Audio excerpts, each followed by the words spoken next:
Assalamualaikum warahmatullahi wabarakatuh. Anak-anakku yang dirahmati Allah, bagaimana kabarnya hari ini? Semoga kita semua senantiasa diberikan kenikmatan sehat, diberikan perlindungan serta dijauhkan dari segala musibahnya. Amin amin, Allahumma amin. Anak-anakku yang dirahmati Allah, pada kegiatan kali ini kita akan belajar kembali tentang keberagaman. Nah, ayo kita membaca. Permainan tradisional merupakan salah satu bentuk keragaman budaya yang ada di Indonesia. Sebelumnya, kita telah mengenal dan mempelajari permainan tradisional tersebut. Apa namanya anak-anak? Engklek. Nah, tahukah kalian, permainan tradisional engklek dapat dimainkan dengan beberapa cara yang berbeda. Permainan tradisional engklek dikenal juga dengan istilah angklek atau ingkling. Permainan engklek merupakan permainan berjalan atau melompat dengan menggunakan satu kaki pada bidang datar dengan peraturan yang disederhanakan dan disepakati oleh para pemainnya. Permainan tradisional ini memiliki variasi tergantung kesepakatan yang mau memainkannya. Berdasarkan penelitian, ditemukan 43 jenis permainan engklek ini. Namanya pun berbeda-beda di tiap daerah. Istilah engklek yang biasa digunakan di daerah Jawa, pola peta engklek ada 11 macam yang biasa digunakan di Jawa. Jenis engklek ebrek dan engklek gunungan. Nah, kira-kira disebut apakah permainan engklek ini di lingkungan tempat tinggal kalian? Dan keterampilan apa saja kira-kira yang diperlukan dalam permainan ini? Tuliskan di bukunya ya. Permainan ini kalau di daerah Ustadz itu disebut dengan tik-tik. Gak tahu kalau di tempat kalian. Selanjutnya, salah satu alat yang digunakan dalam permainan engklek ini adalah gacuk. Gacuk tersebut dilemparkan ke kotak-kotak tertentu pada kotak-kotak yang terdapat pada pola sesuai aturan bermain. Nah, berikut pola-pola peta engklek. Yang pertama, pola pesawat, yang kedua pola gunung, dan yang ketiga adalah pola baling-baling. Anak-anakku yang dirahmati Allah, itu untuk permainan tradisional.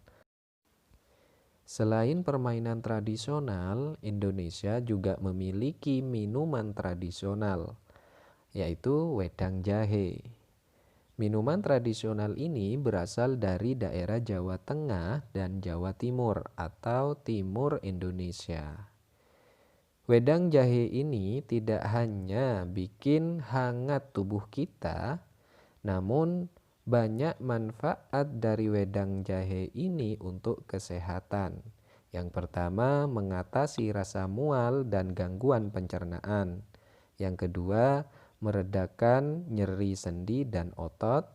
Yang ketiga, menurunkan kolesterol dan melawan rematik.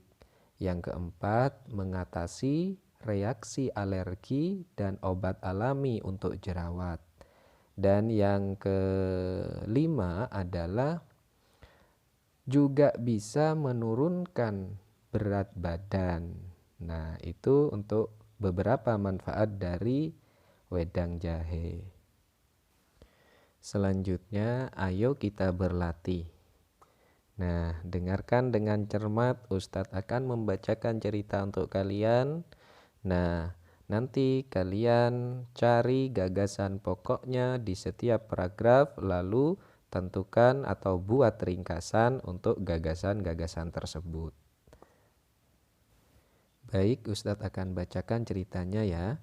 Kalian juga boleh ikut serta membaca. Wedang jahe buatan ibu. Siang ini hujan turun deras sekali. Udin berjalan kaki pulang dari sekolah. Udin tidak membawa payung sehingga tubuhnya basah kuyup. Sampai di rumah, Udin segera mengganti pakaiannya. Ibu memasakkan air hangat untuk membasuh badan. Setelah makan siang, Udin mulai merasa kurang sehat. Udin kedinginan. Ibu melihat Udin yang mulai terbaring lemas. Wah, besok ada ulangan matematika. Malam ini Udin harus belajar. Ibu tahu apa yang harus dilakukan agar Udin segera pulih. Ibu membuatkan wedang jahe untuk Udin. Wedang jahe artinya minuman yang terbuat dari jahe, yaitu minuman khas Jawa Tengah yang membuat atau yang memberikan rasa hangat bagi tubuh. Bahan-bahan wedang jahe adalah jahe dan gula pasir atau gula merah. Bisa juga ditambahkan kayu manis dan serai untuk menambah rasa dan aroma. Semua bahan direbus hingga mendidih dan harum untuk meredakan gejala kurang sehat. Wedang jahe sebaiknya diminum segera setelah mendidih. Ibu sering membuat wedang jahe untuk Udin dan keluarganya. Ketika ada acara di kampung pun, ibu selalu menyajikan wedang jahe buatannya. Tidak sampai 1 jam, wedang jahe buatan ibu sudah siap. Ibu membawakan segelas ke kamar Udin. Hangat. Rasa dingin dari tubuh Udin perlahan hilang. Malam itu, Udin pun bisa melanjutkan belajar matematika untuk menghadapi ulangan besok. Minuman tradisional Indonesia memang mengagumkan, enak dan sehat bagi tubuh. Nah, sekarang untuk tugasnya adalah kalian mencari gagasan pokok dari setiap paragraf di dalam cerita yang sudah Ustadz bacakan tadi. Setelah ketemu gagasan pokoknya pada setiap paragrafnya, kalian buatlah ringkasan. Nah, tentunya kalian masih ingat bagaimana menentukan gagasan pokok pada setiap paragraf ya.